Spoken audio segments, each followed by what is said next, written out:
pero también muchas veces tenemos fallos de tener objetivos muy irrealistas o muy ingenuos, pero que al final el premio no está en el objetivo, sino está en el día a día.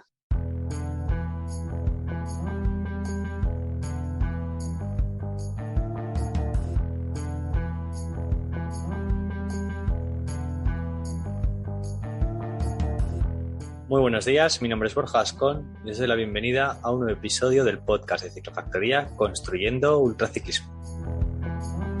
Hoy volvemos con un podcast muy interesante, uno de estos en los que entrevistamos a profesionales en su materia. Ya estuvimos con Javi Gamayo y con Laura Gallardo como entrenadores y también tuvimos una entrevista con Cris Arjonilla acerca de dolencias en la ultradistancia y cómo prevenirlas. Hoy invitamos a un referente en el mundo de los podcasts para mí y a un gran entrenador con quien he aprendido un montón gracias a su podcast Ciclismo Evolutivo. No es otro que Manu Sola Arjona. Con Manu me aficioné a escuchar podcasts y con él he aprendido muchísimo y lo tenía entre ceja y ceja al invitarle al programa para bombardearle a preguntas. Y hoy me ha parecido una muy buena ocasión, ya que estamos todos planificando un poco el 2022, para traerle al programa. Espero que aprendáis y disfrutáis tanto como lo he hecho yo con él. Y si no lo hacéis aún, seguidle en el podcast suyo Ciclismo Evolutivo, que os encantará. Ya os adelanté en el anterior programa que íbamos a hacer un calendario 2022 con todas las pruebas de ultradistancia ya cerradas para el año que viene. Y este calendario ya es una realidad. Ayer lo anunciamos en las redes sociales de Ciclofactoría y lo publicamos en nuestra página web www.ciclofactoria.com, donde ya podéis comprarlo. Este calendario lo hemos hecho junto con el apoyo y el sponsor de nuestros amigos de Transibérica, y por ello, si compráis el calendario antes del 31 de diciembre, bien sea por la página web o en nuestra tienda física de Zaragoza, entraréis en un sorteo para ganar una inscripción totalmente gratuita a cualquiera de las 3 pruebas que ellos organizan: Transibérica, Transpirines y Basajaon. Una de ellas, a vuestra elección, podéis ganar la entrada totalmente gratuita. Y esa no es la única sorpresa que viene con el calendario. Si os fijáis en el mes de septiembre, os dejo que encontréis vosotros la segunda sorpresa. Va a haber una prueba de ultradistancia nueva que os presentaremos en próximos episodios y que va a ser una prueba única que promete dar mucho que hablar. Ahí lo dejo, próximamente os la presentaremos en detalle. Y ahora ya sí, os dejo con la entrevista a Manu Sola Arjona de Ciclismo Evolutivo.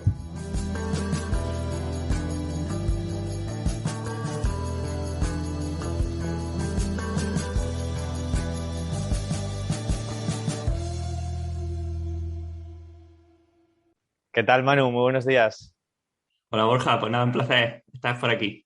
El placer es mío. La verdad, como te digo aquí públicamente, para mí eres un referente en podcast. Yo me aficioné a seguir podcast gracias al tuyo. Es el primero al que me suscribí. Todos los domingos espero a ver cuándo sube ya el programa de Ciclismo Evolutivo. Estoy enganchado y contigo he aprendido un montón de entrenamiento y también te digo, gracias a ti me animé un poco a lanzar este podcast. Así que nada, muchas gracias por tu labor. Bueno, pues te lo agradezco mucho y es un honor ver que te has atrevido a lanzarlo por escuchar Ciclismo Evolutivo. Sí, sí. Bueno, no te digo más que el primer capítulo, obviamente estaba nervioso y tampoco sabía editar ni me costaba bastante. La entradilla del episodio no sabía cómo hacerla y de tanto escucharte a ti, yo soy Manu Sola Arjona, este es Ciclismo Evolutivo. Pues yo decía algo parecido, mi nombre es Borja Gascón y cuando iba a decir bienvenidos a Construyendo Ultraciclismo siempre me salía Ciclismo Evolutivo y yo, mierda, a repetir otra vez. Fíjate si te tengo interiorizado. Qué bueno, qué bueno. Oye, para quien no sepa quién es Manu Sola Arjona, vamos a empezar un poco, te dejo un poco una carta de presentación. Cuéntanos quién eres, cómo llegaste al podcast y un poco a tu labor profesional como entrenador de ciclismo. Bueno, pues como siempre digo, yo soy lo primero es que he sido ciclista, ¿no? O sigo siendo ciclista. Es lo principal que soy. Todo lo demás ha sido como añadiduras, ¿no? O consecuencias lógicas de ser ciclista desde los 10 años aproximadamente hasta hoy, donde he competido pues, en todas las categorías. He tenido experiencias de todo tipo, tanto buenas como malas, y el paso lógico, pues eso, después de Después terminas con el ciclismo, donde aparte de mi época de corredor, pues hice la carrera de ciencia del deporte, hice máster en nutrición humana, pues ya me puse, aparte de llevar ciclistas, que ya llevaba desde terminar la carrera como entrenador, pues bueno, ya cuando terminé mi etapa de ciclista, empecé a divulgar. Primero tenía un blog que se llamaba msa.training y a partir del blog, pues decidí dar el salto a los podcasts, porque era un formato que me gustaba mucho, que escuchaba muchísimo. Y pues ya llevamos 2 años y medio, pues empezamos en mayo del 19, o sea, 2 años y medio ya con el podcast y contentísimos porque sobre todo porque los disfruto mucho. Me encanta hacer los episodios, me encanta preparármelos, me encanta investigar. Así que, bueno, vamos a ver si podemos seguir otros 2 años. Genial. Mira, yo te descubrí puede que hace 2 años o un pelín menos quizás, y además fue buscando programas enfocados en ultradistancia, que tenías un programa ahora mismo la verdad no me acuerdo del nombre, pero con un corredor de pruebas de 24 horas, de 36 Con Julián horas. Sanz, ¿no? Julián Sanz, ahí estás. Y ese me parece que fue el primer programa tuyo que escuché. Y a raíz de ahí pues ya me suscribí y la verdad que tratas un montón de temas, bueno, tanto entrevistas súper interesantes como los temas que vas desarrollando tú. Como era, antes de dedicarte a ser entrenador, lo que has dicho que fuiste ciclista profesional, ¿cuántas etapas quemaste dentro del ciclismo? ¿Hasta qué punto llegaste como corredor? Bueno, supongo que llegué hasta donde pude. Llegué a ser profesional 2 años con equipos de categoría continental. Pero bueno, eso al final no es, pues no es con lo que me quedo, sino al final yo creo que fui un ciclista muy activo, ¿no?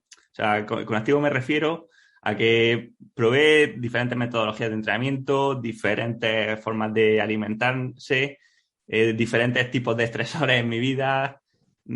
Digamos que tenía mucha curiosidad y entonces iba probando y cada año cosas diferentes, con muchas equivocaciones, lógicamente, con muchos errores, pero que imagino que no es lo mismo, igual que en cualquier otro trabajo, tener 20 años de experiencia haciendo lo mismo que 20 años de experiencia, digamos, activa, entendiendo por qué pasa lo que pasa, qué ocurre en tu cuerpo cuando aplicas ciertos estímulos o por qué lo que debería ocurrir no ocurre y tratando de entenderlo, ¿no? Creo que eso ha sido lo principal.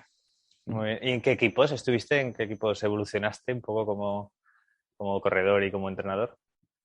Bueno, evolucioné después desde Andalucía, de amateur estuve en Andalucía Caja Granada, G-Sport, Game Mobile, Caja Rural y Burgos BH. Ah, muy bien. Y supongo que aprendiste un montón de cosas en tu faceta como profesional que ahora aplicas a tu labor como entrenador. ¿Qué aprendiste también qué errores aprendiste que se cometieron contigo y tú no quieres cometer ahora como entrenador? Supongo que de ese aprendizaje también habrá un montón, ¿no? Cosas que no quieres Sí, repetir. claro, a ver, al final son aprendizajes, o sea, no es que fuesen errores que alguien hiciese contra mí, o muchas veces fueron míos, ¿no? O muchas veces, pues, que el entrenador me lo ponía con la mejor intención y a lo mejor mi cuerpo no reaccionaba como debería, pero bueno, sí que hay algunos errores comunes, ¿no? O que cosas que no quiero repetir, pues, por ejemplo, digamos, el tener entrenamientos demasiado rígidos que no te permitan disfrutar, que no te permitan salir con gente nunca, que te obliguen a un estrés constante, ¿no? Por tal de sacarlo.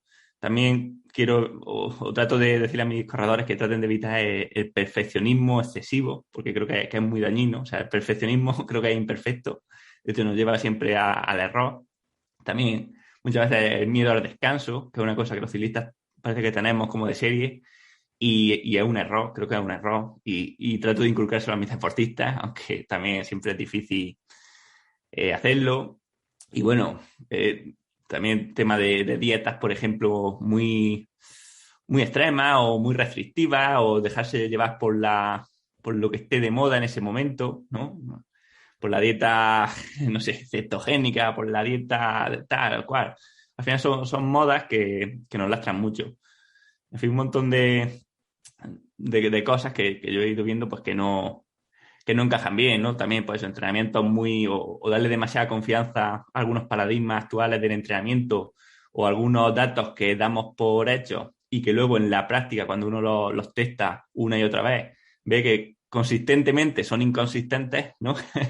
Pues al final eso trato también de hacerse entender a los deportistas o también gracias al podcast. O sea, muchas veces más que llevar a la gente pues a la rigidez o al entrenamiento más digamos, pautado o específico, muchas veces es al revés, o sea, llevarle a lo básico, a lo importante, porque eso comúnmente es lo que veo que falla, lo importante de verdad.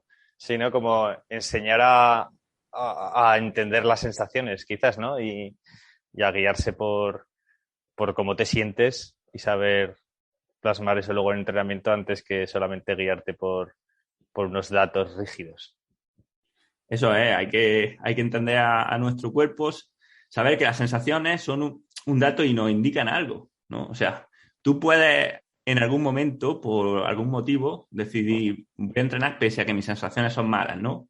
Pero saber que si mis sensaciones son malas, me están dando ya información de que algo está ocurriendo. ¿Es buscado o no buscado? Bueno, eso hay que verlo, pero tenemos que ser siempre conscientes de lo que nuestro cuerpo nos está guiando porque al final es el único, ¿no? Nuestra percepción es la única que nos puede decir de verdad el estrés y el daño al que estamos siendo sometidos. Todo lo demás es ciencia ficción. Ya. Desde que tú empezaste en el ciclismo hasta ahora, me imagino que el entrenamiento ha evolucionado bastante. Y supongo que sobre todo parte por la aparición del potenciómetro. ¿Tú cómo has visto esta evolución? ¿Realmente ha cambiado tanto? ¿Se siguen los librillos de cada maestrillo siguen siendo más o menos los mismos? ¿O ahora hay nuevas estrategias, nuevas formas de entrenar que hacen que salgan ciclistas profesionales tan pronto, tan jóvenes y a tan buen nivel? Pues creo que mitad y mitad. O sea, creo que lo que es el entrenamiento, lo básico, o por lo menos el entrenamiento bien hecho, el que ya hacía gente hace 10 años, digamos que no ha cambiado porque los principios del entrenamiento siguen siendo los mismos, ¿no? Y al final eso no lo vamos a cambiar. Entonces, lo que es la base del entrenamiento, digamos, la compensación entre estímulo y recuperación sigue estando o sigue realizándose de la misma forma, igual que la distribución de las intensidades, un entrenamiento más o menos polarizado, ¿no? O una periodización pues más o menos tradicional por bloques, pero siguiendo más o menos los mismos patrones que siempre. Eso sigue estando ahí, pero sí que ahora hay, por ejemplo, muchísimo más control sobre todo del estado de fatiga y de recuperación del deportista, ¿vale? Los datos, por un lado, ¿no? O la aparición de los potenciómetros nos permiten ver cuando el rendimiento pues realmente está subiendo o está bajando, ¿no? Eso nos indica que el deportista está entrenando como debe o se está pasando de entrenamiento. Luego también, a partir del control de muchos parámetros bioquímicos, por ejemplo, podemos detectar más rápidamente estados de fatiga o de sobreentrenamiento. Y creo que también la gran diferencia en los últimos 10 años o 20 años no es, como digo, que el entrenamiento haya cambiado, sino que la media del entrenamiento de la gente ha mejorado mucho. O sea, antes se cometían muchísimos errores y, o sea, barbaridades, burradas, o sea, cosas que dicen no tienen ni pies ni cabeza, pero veían mucha gente hacerlas. Creo que ya se está homogeneizando la cosa, o sea, ya la mayoría de la gente, la mayoría, o bueno, vamos a decir que más de la mitad, creo que no, por lo menos no entrenan mal, que al final esto es la vía negativa, ¿no? O sea, es más poderoso de decir cómo no tienes que entrenar que decirte cómo sí tienes que entrenar, ¿no? Y es mucho más fácil y mucho más útil. Bueno, pues creo que la mayoría de la gente, por lo menos, no entrena mal. Creo que, por un lado, los entrenadores, pues cada vez tenemos el acceso a la información mucho más fácil, ¿no? O sea, es mucho más fácil aprender.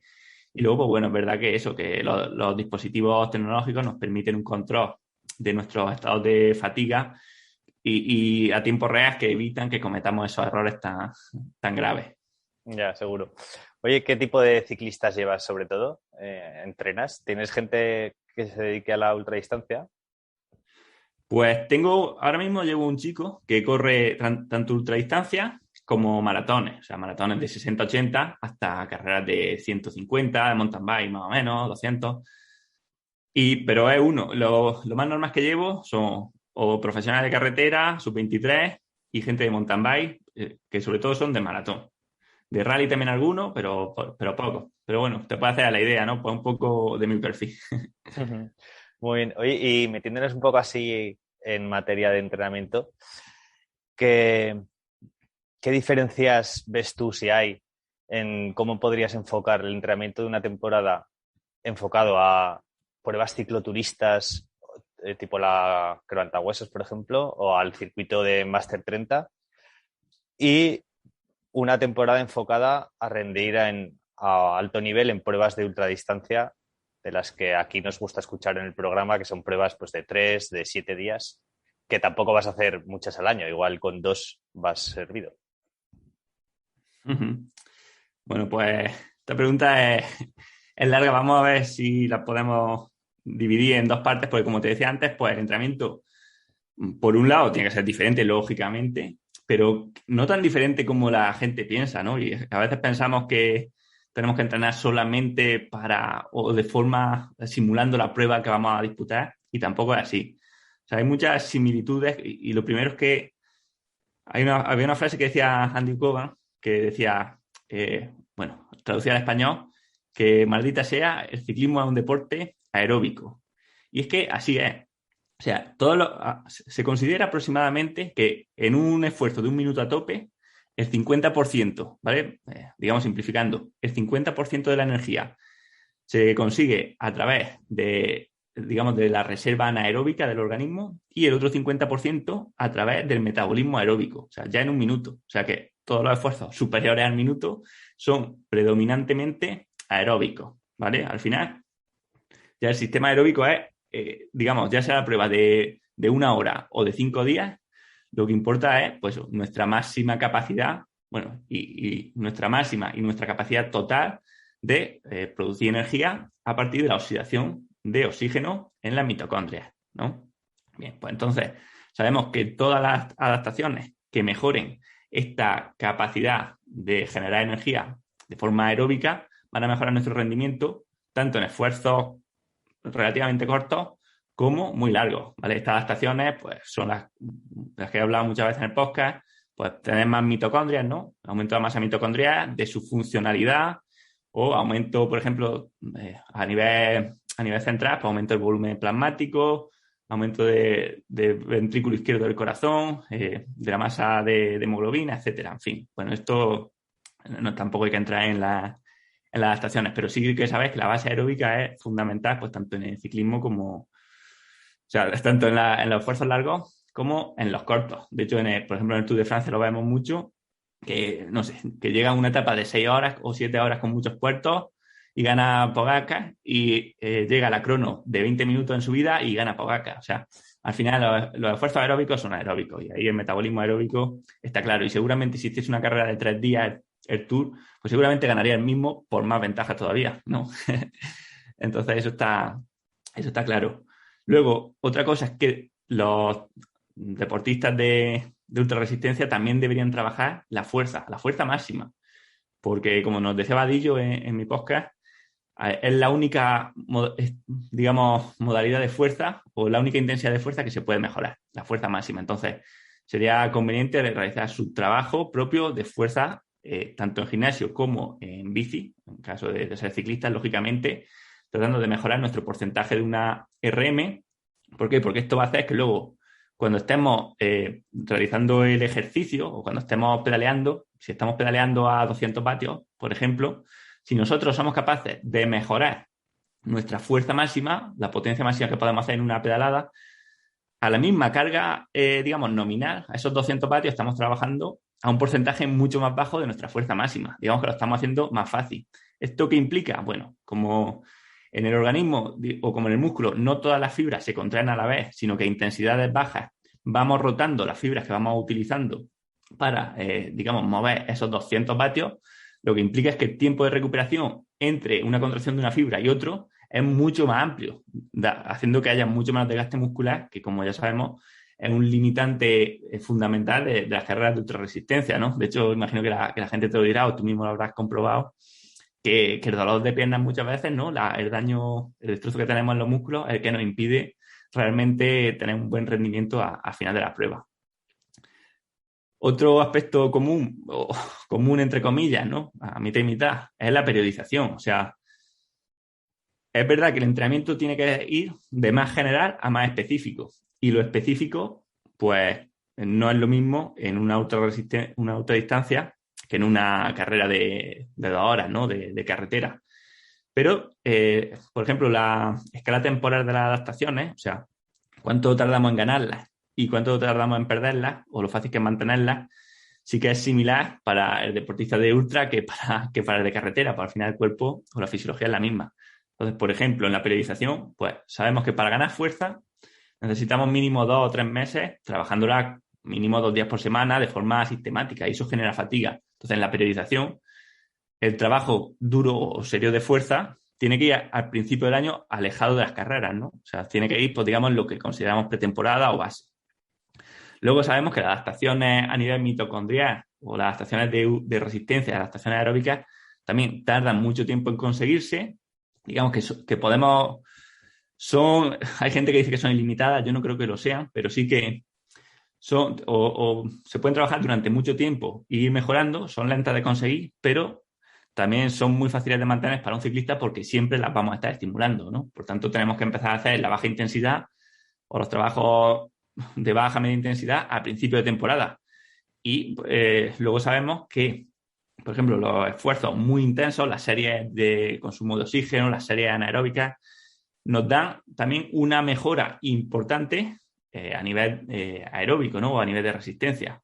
O sea, esto es una cosa que mucha gente no entiende, pero es que cuando uno se está esforzando a intensidades muy altas, ¿vale? Imagínate en series de 3 minutos a tope, eso no quiere decir que solamente vaya a mejorar la parte alta o el metabolismo glucolítico, ¿no? El metabolismo anaeróbico. Eso no va a ocurrir así porque el cuerpo no sea tan tonto de gastar toda la energía anaeróbica sin poner a tope el motor el motor eléctrico, ¿no? O el motor que no gasta, que es que es el aeróbico. Entonces, cuando nosotros estamos ejercitándonos a mucha intensidad, lo que estamos dando es el estímulo aeróbico máximo posible y luego, digamos que tenemos esa batería, ¿no? Ese que es de reserva, que es el que nos da el extra para llegar a las intensidades esas, que además luego vamos a tener que recargar con más trabajo aeróbico. Por tanto, las series muy intensas son las que más estímulo aeróbico nos dan y también las guardamos para el final de o para cerca de las competiciones, porque sí que es verdad que son, digamos, adaptaciones que se revierten fácilmente si no las seguimos estimulando, si no las seguimos trabajando. Yeah. Ahora, en cuanto a diferencias, y aunque ya he contado alguna, pues eso. Es verdad que, por ejemplo, el entrenamiento en la fase final de la preparación de alguien de ultradistancia, pues tiene que ser más específico a la ultradistancia. O sea, creo que tienen que ser, por ejemplo, pues más parecidos a las carreras que vaya a hacer, o sea, intentando pues meter menos trabajo o menos series y muchas más, digamos, más entrenamiento aún de fondo y seguir aumentando las horas, sobre todo las horas, no las horas totales a la semana, sino las horas de las sesiones más importantes, ¿vale? Ya yo creo que lo que tenemos que buscar cuando nos acercamos a la competición en ultradistancia es que el entrenamiento cada vez sea más polarizado, ¿vale? Más extremo. O sea, días realmente de buscar la crisis energética, de hacerlo muy duro y muy, muy largo, de llegar a casa muy mal y luego tener suficientes días de descanso. Que claro, cuanto más duro entrenemos, más días de descanso vamos a tener que hacer. Entonces, quizás no vaya aumentando las horas por semana que entrenes, pero sí que las vas, digamos, distribuyendo peor, ¿no? Va a haber días con muchas horas y muy duros y días con muy pocas horas y muy suaves. Y así lo vamos haciendo un poco más parecido.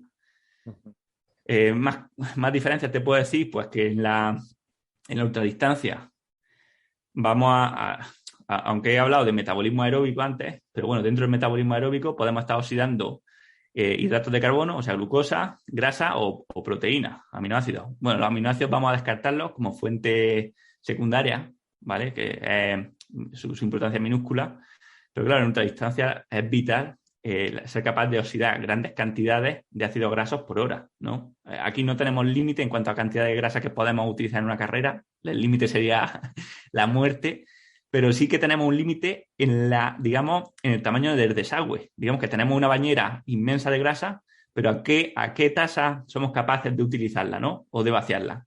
Ese es el limitante en la ultradistancia.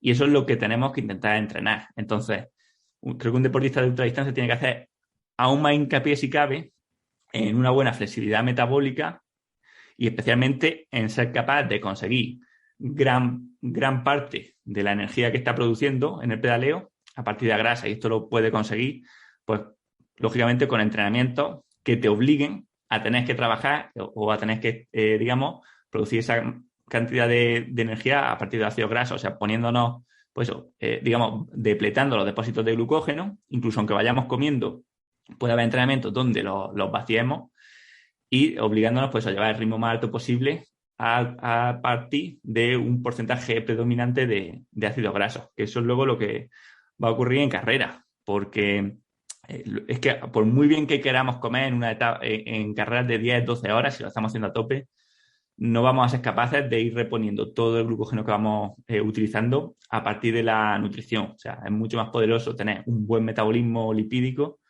que pensar en comer pues 120 gramos por hora durante 10 horas, que va a ser imposible, pero es que además en muchas ocasiones vamos a estar gastando bastante más de esos 120 gramos. Ah, claro, sí, sí. Yo, bueno, en los podcasts has divulgado mucho y he hablado acerca de lo bueno que es entrenar en ayunas y es algo que llevo haciendo desde que te escucho. Lo he puesto en práctica de, pues, por la tarde dejar de comer ya hidratos y al día siguiente, sin desayunar, salir a rodar pues 1 hora y media o algo así. Es difícil saber si estás mejorando metabólicamente o si tu cuerpo está quemando más grasa. Es algo que para mí es difícil de medir. No sé si lo estoy consiguiendo o no. Pero sí que es verdad que ayuda, aunque sea mentalmente, a pedalear con la sensación del estómago vacío y darte cuenta que tienes reserva suficiente, que no te vas a no ser que te pongas a hacer series anaeróbicas, no te vas a morir en el intento pedaleando a intensidades suaves durante 1 hora sin haber comido. No, no, vamos, de hecho, poco a poco irás viendo que va prácticamente igual. O sea, si has cenado bien el día de antes, por ejemplo, de ir desayunado a ir sin desayunar, apenas va a notar diferencia, porque el desayuno tampoco es que sea tan importante. Pero sí que a nivel mental, pues mira, esa sensación de ir en ayunas creo que ayuda. Y luego incluso si lo haces como tú me has dicho, o sea, cenando poco el día de antes o habiendo comido poco de hidratos durante un día, ¿no? Intentando minimizar los hidratos. Si estás a ritmos bajos, pues bueno, tampoco, o sea, no te vas a encontrar bien, desde luego, vas a ir un poco más, pues más aplatanado, ¿no? O más flojo. Pero al final es que es la sensación que vas a tener en las últimas etapas de la carrera, ¿no? Y hay que entrenarla. Al final, en una prueba de ultradistancia, pues la mente es tan importante O como la más. fisiología, ¿no? Entonces, tú estás acostumbrado a esa sensación de falta de energía, de fatiga, incluso de pensar qué hago aquí, ¿no? O qué estoy haciendo aquí. De hecho, creo que en una ultra puede ser interesante tener pues preparadas unas respuestas para ese autodiálogo que vamos a tener seguro, porque estoy seguro que a ti te pasa, igual que me pasa a mí, ¿no? Sin Sobre todo duda. cuando estamos fartos de energía, empezamos ya a tener como divagaciones, ¿verdad? Como delirio. O sea, a mí me pasa cuando hago entrenamientos largos, ya en la última hora, si voy solo, o las últimas 2 horas, estás como hablando contigo mismo, como en los sueños estos malos Sí, sí. que no avanzan, ¿no? Estos sueños cuando tienes fiebre de que parece que no avanzan, que no tienen sentido, pues un poco así. Eso hay que también prepararlo, ¿no? Como esto de Ulises cuando saltó al mástil y cuando pasaba por las sirenas, pues un poco lo mismo. O sea, tenés preparado, sabes que va a haber como en la carrera, pues esos momentos donde van a venirnos esos pensamientos, ese autodiálogo, ese intento de parar, de decirnos qué pinta esto aquí, si me retiro ya está bien, si Sí, esto sí, ya es sí, sí. suficiente, qué necesidad tengo, esto no me gusta. Bueno, tenés preparadas como una respuesta, un autodiálogo para que cuando te venga ese demonio interior, ¿no? Que te dice, vete al sofá, Tal cual. pues contestarle, ¿no? Sí, sí, como saber que, bueno, que eso ya lo has vivido, que tal cual viene, también sabes que se va a ir. Oye, y lo de Sí. la reserva de grasa tan infinita que tenemos, ¿realmente es así? Porque los ciclistas y los de ultradistancia, bueno, todos en general, somos un poco esmirreados. O sea, mucha grasa corporal, masa de grasa corporal no tenemos. Aún así, hay grasa ahí como para quemar toda la que necesites mientras haces esfuerzos. Bueno, lógicamente, aquí, como te he dicho antes, hay que verlo desde dos puntos de vista y lo que yo he dicho antes, pues es una simplificación, porque lo primero es que la grasa que realmente vamos a poder utilizar durante una ultradistancia, una prueba de ultradistancia, son los triglicéridos intramusculares, que son los que se oxidan fácilmente. O sea, son estas gotitas de grasa que ya están en el músculo, que están entre las fibras musculares, las típicos puntitos blancos que vemos en el jamón cuando es Sí, cuando han estado corriendo ¿sabes? No sé cómo se dice, en fin, cuando los cerdos han estado corriendo, tienen, cuando están entrenados. eso es, cuando están entrenados, pues tienen esos puntitos blancos, esos triglicéridos intramusculares en los músculos, que son los que se utilizan fácilmente, ¿vale? En la mitocondria para la producción de energía y digamos que son los que fácilmente nos van a servir como energía en la prueba. Y luego, digamos que tenemos, aparte de ese, el depósito exógeno, que son pues ya lo que ya conocemos todos como grasa subcutánea / michelines, ¿no? Bien.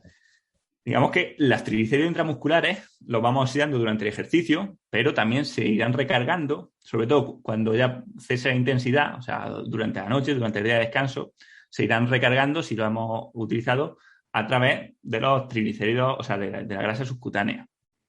Por lo tanto, podemos decir que es ilimitado en parte, ¿vale? Y claro, con ilimitado tampoco vamos a decir que, o sea, está claro que si tú haces 10 días corriendo sin comer nada, va a estar en el límite donde quizá ya te pase, ¿no? Sobre todo si estás delgado, o sea, puede ser que llegue a la inanición y a la muerte, pero, o sea va a parar de hacer deporte mucho antes de quedarte sin grasa.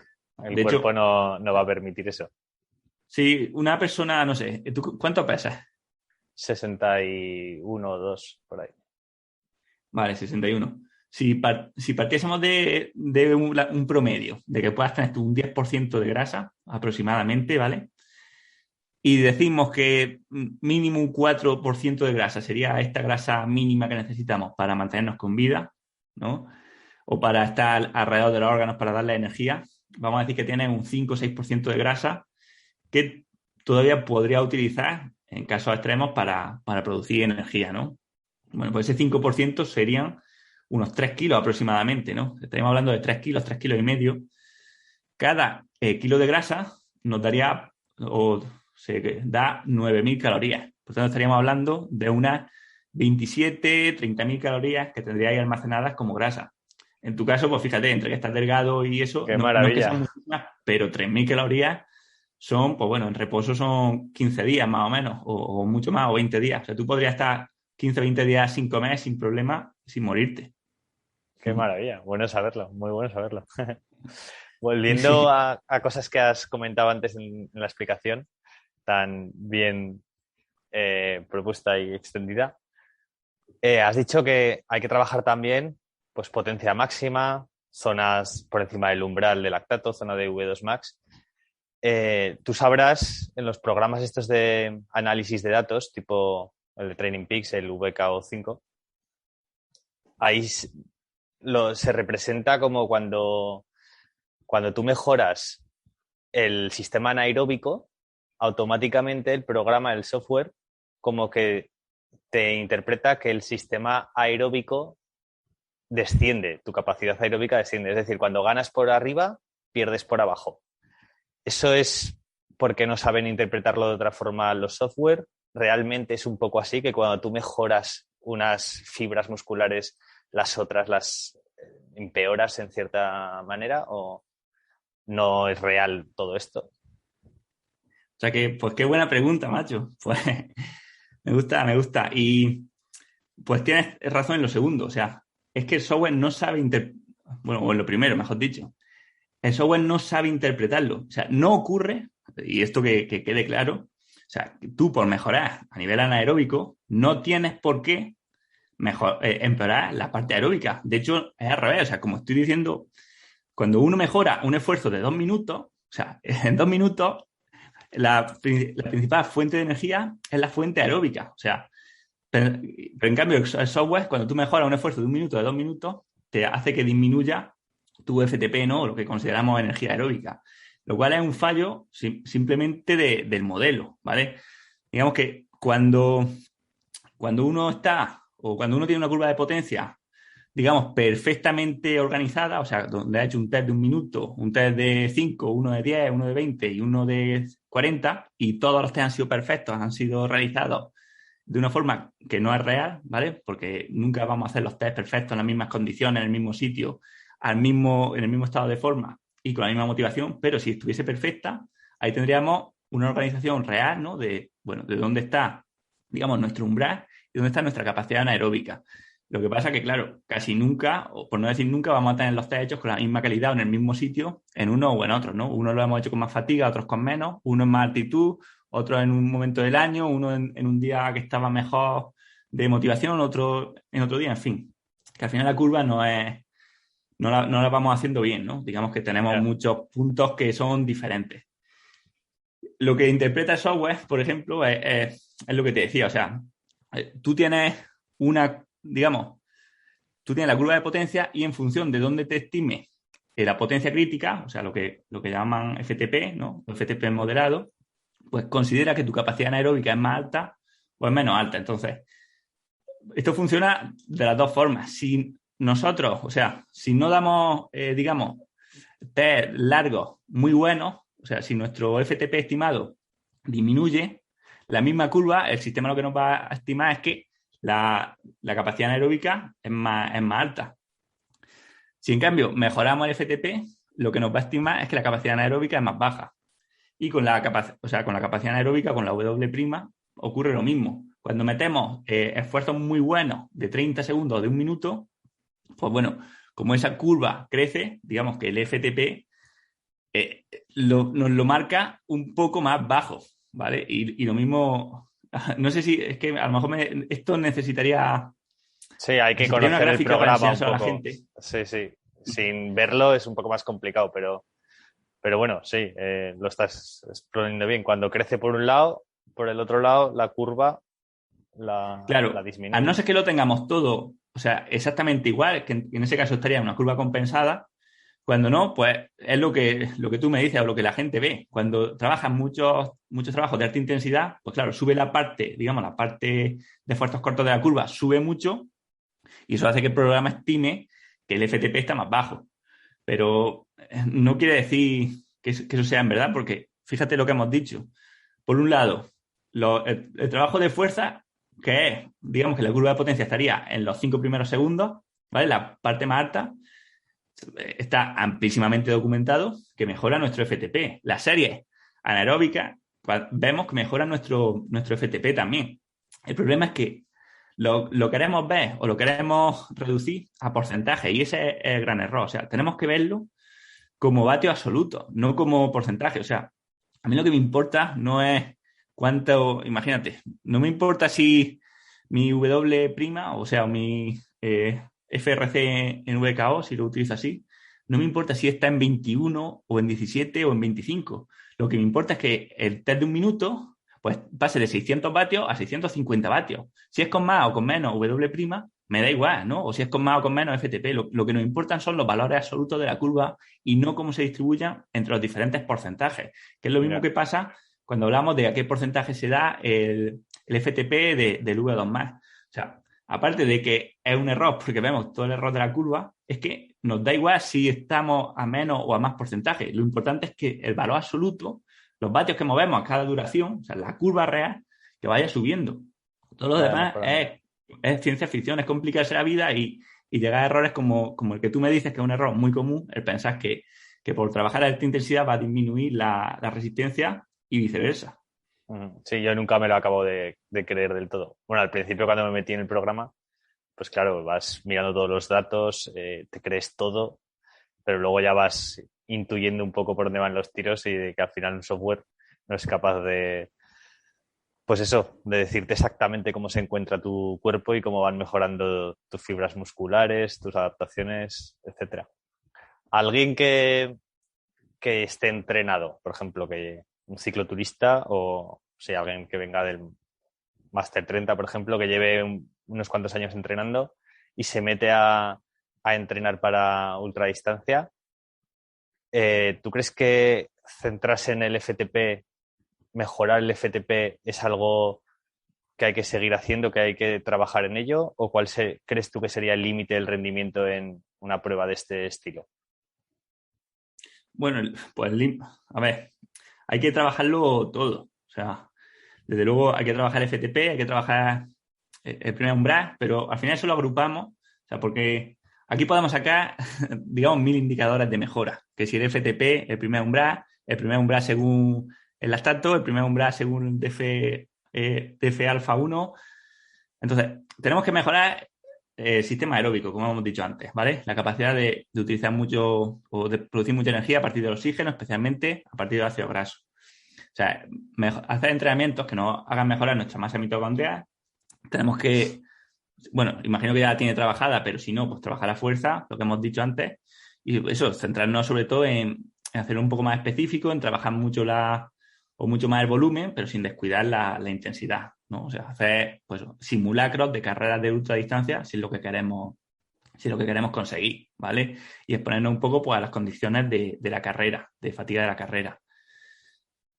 Luego la segunda pregunta, cuando me dices de los límites de rendimiento, pues bueno, al final sabemos que todos estos son límites de rendimiento, ¿no? O sea, en función de cómo sea la prueba, pues tanto nuestra capacidad de tolerar, o sea, o nuestra capacidad de producir energía a partir de las reservas que tengamos, de glucógeno, de grasa, de eliminar el calor que se va produciendo en nuestro organismo, de seguir conteniendo los músculos sin un daño muscular tan alto que no haga parar, en fin, todas estas, o la deshidratación, todo esto son limitantes de rendimiento. Y luego tenemos digamos, el que lo agrupa a todos, que sería pues la percepción de esfuerzo, ¿no? O digamos, a cuánto estamos pedaleando de nuestro máximo. ¿Por qué? Porque en última instancia, o sea, todo esto suma, pero digamos que todo, o sea, tanto la deshidratación, el calor, la crisis energética, la falta de oxígeno, todo se lleva luego, o sea, todo en el cuerpo se extrapola a percepción de esfuerzo, ¿vale? Nuestra percepción de esfuerzo agrupa todo esto. Y es cuando la percepción de esfuerzo se hace intolerable, cuando paramos, independientemente de los valores fisiológicos que tengamos, o sea, independientemente del lactato, o de la temperatura corporal o del pulso que llevemos, es cuando no podemos resistir más el dolor, cuando tenemos que bajar el rendimiento, ¿no? Entonces, el limitante último de rendimiento está en nuestra mente, es nuestra percepción de esfuerzo, es lo que Tim Noakes llamó gobernador central, o Marco la llama, modelo psicobiológico, pero lo llamemos como lo llamemos, el limitante último es la agrupación de todo esto, ¿no? Podemos hacerlo mucho más simple y llamarlo estrés. Y, hombre, lógicamente, según la prueba, o sea, está claro que en una prueba en el desierto, pues tu capacidad de dispersar el calor que vas produciendo y de mantenerte hidratado es 1000 veces más importante que en una prueba pues no sé, en Noruega. Pero bueno, a partir de ahí todo se extrapola a la percepción de esfuerzo. Tu percepción de esfuerzo te va a limitar tanto en el desierto como en una prueba en Groenlandia. Qué bueno, sí, sí. O sea que hay que entrenar también la perseverancia, ¿no? Y el factor psicológico. Por supuesto, al final la tolerancia al dolor es un aspecto que se puede entrenar y no es solamente un tema mental. O sea, lógicamente, cuanto más entrenado está una persona, ¿no? Cuantas más adaptaciones tiene, más, digamos que menos daño está provocando a su organismo, una persona más entrenada, más en forma, y por lo tanto su percepción de esfuerzo a los mismos vatios o con la misma carga va a ser más baja. Por tanto, digamos que va a empezar a estar en el límite del sufrimiento más adelante.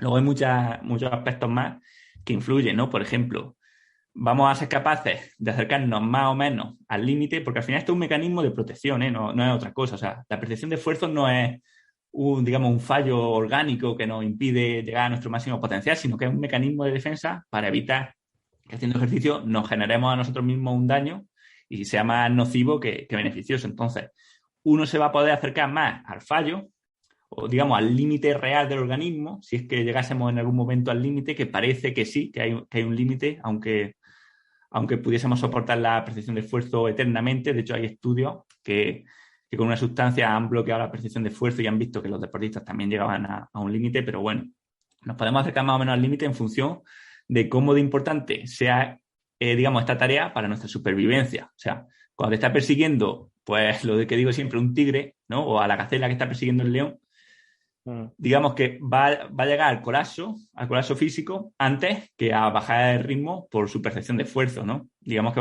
ahí no vamos a sentir el dolor o no vamos a parar por el dolor, por la fatiga. En cambio, cuando la tarea nos está dando muy poca recompensa, pues vamos a parar mucho antes, ¿no? Esto es lo que conocemos como motivación. O sea, en una carrera que te motiva mucho, donde estás con muchas ganas de hacerlo bien o que estás recibiendo una recompensa muy grande, ya sea en forma de reconocimiento o de disfrute o de motivación personal por hacerlo, porque te estás superando, vas a ser capaz de acercarte mucho más a tu límite real, ¿no? De exprimirte mucho más que en otra donde o sea un entrenamiento o no hay motivación o no Desde te luego. llene, ¿no? Donde te vas a parar mucho antes. Sí, sí. Bueno, el tema de la motivación es clave.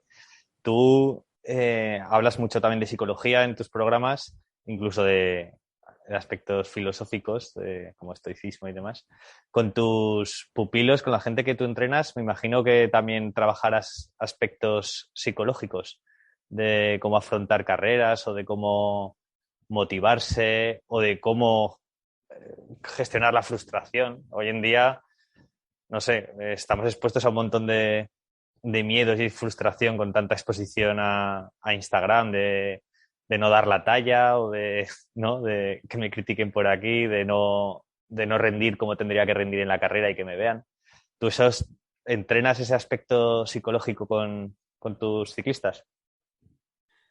Sí, bueno, o más que entrenarlo, intentamos entrenarlo, pero sobre todo eso es pues hacer frente a los problemas que tiene cada ciclista en el día a día, ¿no? O sea, sí, mucho es como tú dices, cuando me llaman o cuando hablamos por teléfono, pues eso, es miedo o, digamos, muchas veces frustraciones o también decepción por no haber conseguido los objetivos cuando se ponen o porque cosas externas han impedido que se pueda hacer el plan bien, ¿no? Que no pueden entrenar por una cosa, por otra, ¿no? Y muchas veces es, bueno, reconducirlo hacia lo importante de verdad, ¿no? Hacia nuestro trabajo, que yo creo que es lo que nos tenemos que centrar, ¿no? En el camino, en el proceso, en hacer, dar nuestra mejor versión de nosotros mismos, ser, digamos, nuestros propios héroes, ¿no? Igual que nuestros Sí, sí. propios superhéroes. O sea, crearnos un poco, no sé, si te vieras desde fuera en un videojuego y,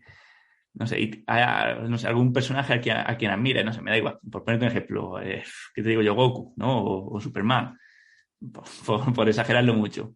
Pues bueno, si tú te vieras en un videojuego, ¿cómo actuarías, ¿no? Con tu propio héroe. Pues actúa un poco así, ¿no? Entonces, centrarnos en lo que nosotros podemos hacer, podemos controlar, o sea, en nuestro trabajo del día a día, que al final es lo que nos llena. O sea, yo lo que me he dado cuenta es que lo que se disfruta de verdad es, a la larga, bueno, a la larga no, y a la corta, o sea, cuando lo piensas bien, es que tú en lo que está bajo tu control, o sea, en tu entrenamiento, en tu nutrición, en tu plan, que des el máximo posible, que lo hagas bien. Eso es lo que te va llenando, ir recorriendo el camino, tener ese objetivo a la larga, pero lo que te va llenando es ese camino. Luego, que el objetivo se consiga o no se consiga, muchas veces no está dentro de tus posibilidades y muchas veces no es indiferente, ¿no? Es esto que dicen del tema del arquero y la flecha, ¿no? Que tú puedes hacer lo máximo posible por apuntar bien, por estudiar las condiciones del viento, del terreno. O sea, tú trabajas bien y luego en la carrera ya disparas la flecha y pues muchas veces puede dar en el clavo y muchas veces puede venir un ráfaga de viento y llevársela, Se ¿no? la lleve. Pero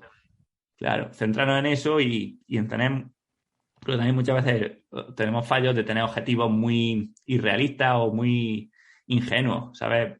Muchas veces veo gente que, no sé, que no ha competido nunca en la vida y quieren estar adelante en las competiciones, ¿no? El primer año estar adelante en las competiciones, sin pararse a pensar cuáles son sus cualidades, cuál es su genética, de dónde parten, ¿no? O querer mejorar, no sé, ¿qué te digo yo? 50 vatios en un año o cosas así, ¿no? Que son objetivos irrealistas que hacen mucho daño porque te desmotivan luego cuando vas viendo que no te acercas.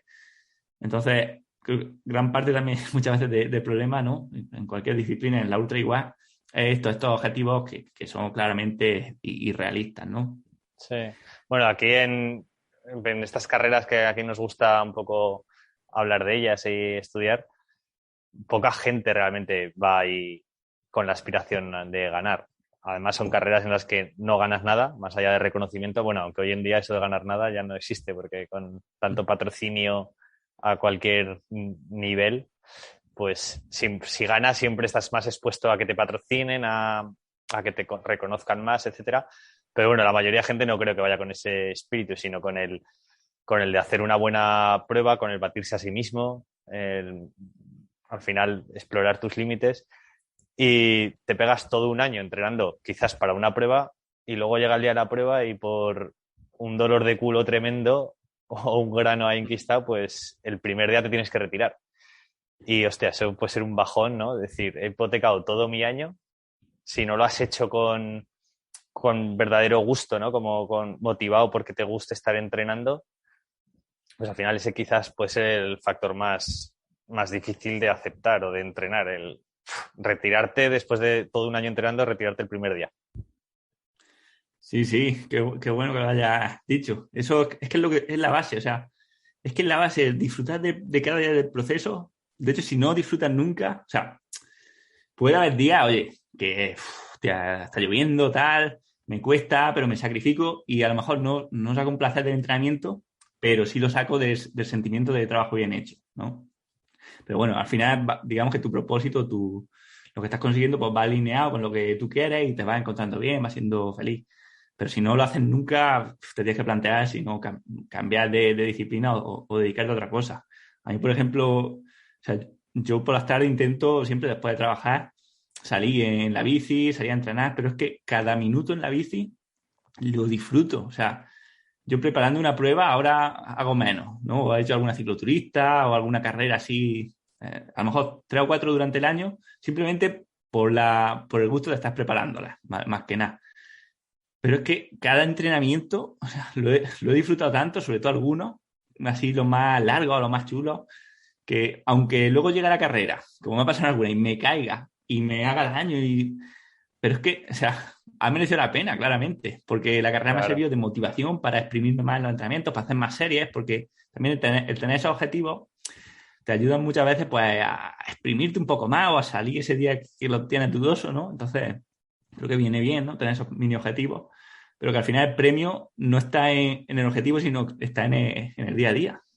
Te vas consiguiendo. Sí, sí. Y el otro día, pues ya aquí en Zaragoza lleva lloviendo toda la semana, lleva 2 semanas con viento muy mal y estaba un poco cansado del rodillo, y el otro día lloviendo me levanto, era el domingo y estaba como un poco, el día está fuera frío, llueve, tal, no me apetece. Y al final dije, oye, salgo y así por lo menos pruebo la ropa de invierno y de lluvia. Y me hice un entrenamiento de 1 hora y media, la mar de contento, en un día que no había nadie pedaleando, porque era un día de perros. Pero digo, por lo menos, aunque solo sea por estrenar ropa de lluvia, me lo pasé bien entrenando. Que al final, yo qué sé, te tienes que adaptar, ¿no? Sí, sí, bueno, al final buscar la excusa o como sea, pero puede salir. Yo, por ejemplo, fíjate, otra que hacía. Cuando salgo, cuando hay lluvia, por ejemplo, me ponía un vídeo, sobre todo antes. Ahora ya, la verdad, que con la mountain bike eso no tengo problema, pero antes, cuando solo tenía de carretera, pues salir con lluvia cuesta, ya lo sabes tú. Me ponía un vídeo de Astron que vi en YouTube, que estaba preparando una crono del Tour, que salía con la lluvia ahí, con su chubasquero y tal. Y al final creo que eso es una estrategia buenísima para motivarse. O sea, ves a los profesionales o ves a gente que tú admiras y pensás, ¿qué haría él? ¿No? Entonces, pues, yo, por ejemplo, encontré ese vídeo, pero vamos, digo Astron como puedo decir Contador, o Bettini, o Bonnen, Sí, o sí, quien sí. sea, ¿no? O Valverde. O sea, pero bueno, lo encontraba ahí con la cabra lloviendo y tal. Y claro, si tú ves a gente que admira haciendo eso, dices, pues, ¿cómo yo voy a saber menos, no? O sea, chaval Claro. que admira a Mikel Landa, pues si ve a Mikel Landa entrenar lloviendo, pues tú tienes que entrenar lloviendo. O sea, ¿no? Si lo que hace tu ídolo lo tienes que hacer tú. Entonces es una buena forma, ¿no? Es decir, ¿cómo actuaría él, ¿no? Y en función de eso, pues Sí, actúas sí. tú también. Como Matthew Van Der Poel, ¿no? Este año en esa etapa que llovía, no sé si se está granizaba, que estaban casi bajo cero, y el tío se escapó y se hizo una escapada de 40 kilómetros y todo porque tenía frío. Dice, es que si no apretaba me moría de frío. En vez de ponerse un chubasquero, cogió y apretó y al final ganó la etapa con una escapada de 40 kilómetros porque le daba el frío. Sí, sí, pero eso motiva mucho también a los chavales a imitarlo. O sea, seguro que muchos sub lo van a imitar. A lo mejor no ganan la etapa, pero por lo menos ya dan juego. Mira, yo me acuerdo cuando era de primer año, fíjate, de primer año de sub-23, en una vuelta a Madrid, que llegué, la verdad, bastante mal y tal, que pasé las 3 primeras etapas súper mal ahí, medio del pelotón, que no podía prácticamente ni atacar. Y en la última etapa, ya, que se supone que era cuando peor tenía que estar, pues no sé por qué empezaba a pensar en cómo actuaría aquí pues un chaval que admiraba, que era Bob Jungels, que es de mi edad, que había corrido con él algunas carreras internacionales el año anterior en juvenil, y lo veía como un tío que siempre iba a ganar, ¿no? O que siempre ganaba. Y pensé, esta gente es que solamente le importa ganar o retirarse, ¿no? Entonces, pues la cuarta etapa, macho, después de estar las 3 primeras reventado, en la cuarta me tiré 100 kilómetros, escapado, una fuga, otra, y las fuerzas eran las mismas, o sea, yo era el mismo, pero en mi mente era, no, aquí hay que morir, o para ganar, no hay que cambiar la mentalidad. Y tratando de imitar a gente a la que admiraba, pues tuve un rendimiento que sería casi para admirar por otra gente, ¿no? Fíjate, y las fuerzas eran las mismas, o sea, eran pocas, pero era la cabeza la que tiraba. La motivación, claro que sí. Sí, sí. Para ir cerrando ya también un poco la entrevista, quiero volver al tema de la nutrición que hemos hablado antes. Eh, Ponte en situación, ¿vale? Una carrera, una ultradistancia de 4 días. Te pegas pedaleando pues 10 horas como poco al día, pero muchas veces te pegas 24 horas seguidas porque no duermes. ¿Cómo gestionas ahí la comida? Aquí hay gente que viene al programa, por ejemplo, Ulrich, uno que nos encanta nombrar, que cuando le entrevisté decía que él llevaba, bueno, él se gestiona las paradas súper eficientemente y come auténtica basura. O sea, de hecho, se puede pegar un día entero comiendo solamente gominolas, que eso es puro azúcar en sangre directo. Luego mucha gente también muestra lo que va comiendo en etapas y son fast food total, o sea, McDonald's, 4 hamburguesas de vez y tiras corriendo otra vez en la bici, porque claro, en estas carreras no puedes parar mucho, si paras pues pierdes el ritmo, entonces tienes que comer rápido todo lo que puedas y seguir y hacer la digestión en marcha. Esto supongo que no hay por dónde cogerlo, que no es bueno por ningún lado, pero es lo que hay. ¿Tú pensando en una situación así, qué crees que el cuerpo necesita y reponer lo que más, o sea, cómo es la manera más eficiente que tiene el cuerpo de seguir generando energía? ¿Cómo te habituarías tú ahí? O sea, ¿tiene sentido el comer solamente gominolas y McDonald's? ¿Mejor te llevas suplementos alimenticios? ¿Cómo lo ves tú? Vale, buena pregunta.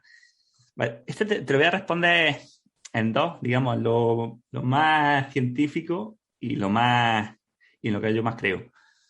O sea, a nivel de comida, lo que está claro es que yo intentaría que lo que comamos durante ese ejercicio sea, pues, lo primero, lo más, digamos, alto en glucosa o en hidrato de carbono posible, porque al final es el combustible más limitante en ese momento, porque como ya hemos dicho en la otra parte de la entrevista, la grasa, entre comillas, es ilimitada y en el caso, en el hipotético caso de que nos pasemos comiendo hidrato de carbono, pues bueno, se van a almacenar como ácido graso, Como o sea que grasa. bueno.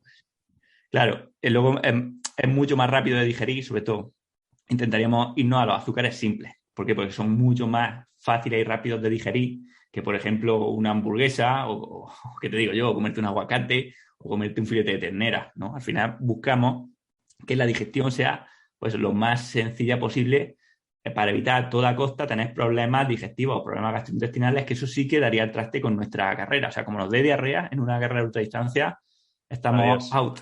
Sí, sí. Entonces, lo principal es no tener problemas digestivos. Entonces, ¿qué intentaríamos? Pues azúcares simples, intentar que al máximo posible también para hacerlo más fácil, que vengan a partir de los líquidos. Entonces, aquí podemos jugar con muchas cosas. De hecho, desde zumo de frutas, refrescos, lógicamente las típicas bebidas energéticas, isotónicas.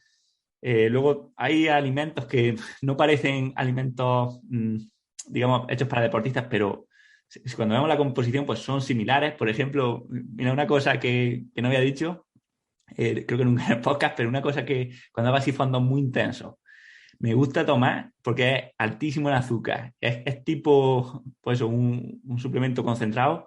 Es, por ejemplo, la típica horchata, ¿sabes? Horchata de esta de bote. Sí. Tiene 800 calorías por litro. O sea, tiene por 100 gramos pues no sé si tiene 60, bueno, cada bote tiene una exageración de hidrato de carbono, tiene 80 o 100 gramos de hidrato de carbono, ¿no? Y está Joder. bueno, pues bueno, vamos mezclando sabores, porque está claro que si vas siempre viviendo lo mismo, no te va a apetecer, pero si vas mezclando cosas un poco más saladas con otras un poco más dulces, pues te va apeteciendo más. Luego lo que decía, tenemos que tener una ingesta de sodio, ¿vale? Tenemos que meter sal, que va a ser casi más importante que, bueno, no más importante, pero es vital. O sea, si solamente comemos gominolas, lo que estamos teniendo es un déficit de sodio, claro, sobre todo si la prueba está teniendo calor, ¿no? Entonces tenemos que ir suplementando con alimentos salados. A mí me gusta mucho, por ejemplo, un pan Bimbo, o sea, 2 rebanadas de pan Bimbo y entre medias, pues le podemos echar un poco de pechuga de pavo y así le estamos metiendo un poco de aminoácidos al organismo. O si no, puedes llenarlo de mermelada o de crema de cacahuete si queremos, ¿vale? O de Nutella, que tampoco pasa nada. Pero ya tenemos la sal del pan. También se pueden comer bocadillos, porque una prueba tan larga lo que nos va a pedir el cuerpo es cosas saladas. De hecho, para responder a la segunda parte de la pregunta, creo que lo que hace la gente cuando toma la hamburguesa o cosas así es, o sea, desean eso porque seguramente porque tengan un déficit de sal o se estén centrando demasiado en la glucosa o en los azúcares, digamos, en las cosas dulces. Entonces el cuerpo lo que les pida sea esta hamburguesa. Y creo que es una cosa fundamental, o sea, igual que hablamos de la percepción de esfuerzo en el entrenamiento, o sea, durante en la comida y sobre todo en carrera, tenemos que guiarnos muchísimo también por nuestra apetencia y por nuestra percepción digestiva. O sea, el cuerpo nos está pidiendo perfectamente lo que necesita y nos está avisando en función de nuestros gustos. Lo que pasa que, claro, a lo mejor si nos falta sodio podemos pensar que lo que queremos es una hamburguesa cuando un bocadillo de jamón, ¿no? O un bocadillo de pavo nos va a gustar igual, nos va a sentar igual de bien, pero la digestión va a ser mucho más fácil, ¿no? O sea, Claro. tenemos que cuidar nuestra digestión, igual que cuando tenemos el estómago cerrado, o sea, uno sabe cuando no tiene que comer más. O sea, si el estómago de verdad no está cerrado y nos está diciendo, oye, no me apetece comer, el comer lo único que nos va a dar es más problemas. Más vale aguantarse un poco, esperar un poco más, seguir con la prueba y no comer que comer y como decimos, tener dolor de barriga, tener vómitos, tener diarrea, que eso sí que es de verdad malo en una prueba tan larga. O sea, nos podemos permitir perfectamente estar 2 horas sin comer y ya está, ya comeremos, pero comer y que nos siente mal sí que es problemático. Eso justo me pasó a mí en este verano en una prueba que hice, que llevaba muchísimas horas pedaleando, entonces yo decía, bueno, estoy quemándolo todo, necesito reponer, aunque no me apetezca, y, y empecé a comer una barbaridad. Me comí una hamburguesa, luego paré, me comí un trozo de tarta, luego un bocata de jamón, luego gominolas que llevaba. Al final no tenía hambre, el estómago lo tenía cerrado, pero yo seguía pensando que tenía que meterle comida porque estaba quemando un montón. ¿Y qué pasó? Pues que lo vomité todo. Lo vomité todo y luego me pegué con el estómago vacío en ayunas, no sé cuántas horas, y ahí aprendí eso, que si el estómago está cerrado, dale tiempo porque como sigas metiéndole, al final puede que eso haga que se termine la carrera antes de tiempo. Claro, eso es, al final es una señal. El cuerpo te hará saber cuando puedes comer a través del hambre o de la apetencia por comer. O sea, que Uh-huh. no queramos ser más listos que el organismo porque no lo vamos a ser, porque no sabemos lo que está pasando por dentro. Exacto. Muy bien, pues vaya masterclass nos has dado hoy por la mañana. Llevamos casi una hora aquí aprendiendo un montón. No sé, para ir despidiéndonos, coméntanos cómo te podemos seguir, porque no lo hemos dicho, pero tienes también una plataforma de cursos online que yo he probado y que la verdad que yo desde mi punto recomiendo un montón. Tienes cursos de todo tipo. Cuéntanos cómo te podemos encontrar en internet y seguir. Bueno, pues lo principal es buscando el podcast que se llama Ciclismo Evolutivo. Y luego, pues eso, tengo la web, que es como la marca de entrenamientos, que se llama msa.training. Desde ahí pueden ver los artículos que he escrito, los podcasts y también acceder a la plataforma de cursos, ¿vale? De ciclismo evolutivo, si quieren seguir profundizando. Genial. Pues nada, Manu, ¿quieres añadir algo más? ¿Alguna receta mágica que tengas? Bueno, pues la receta es que no hay recetas mágicas, hay y el que las venda, pues tenemos que sospechar de aquel que tenga la receta. Desconfiar. Muy Sí. bien. Pues nada, espero que este sea el primero de otros tantos episodios que puedan venir en el futuro contigo. Pues nada, muchísimas gracias, Borja. Me lo he pasado muy bien, la verdad, hablando contigo. Yo llevo ya manera buena de empezar el día con motivación. Genial, yo también. Un abrazo fuerte, Manu. Venga, chao. Gracias, chao.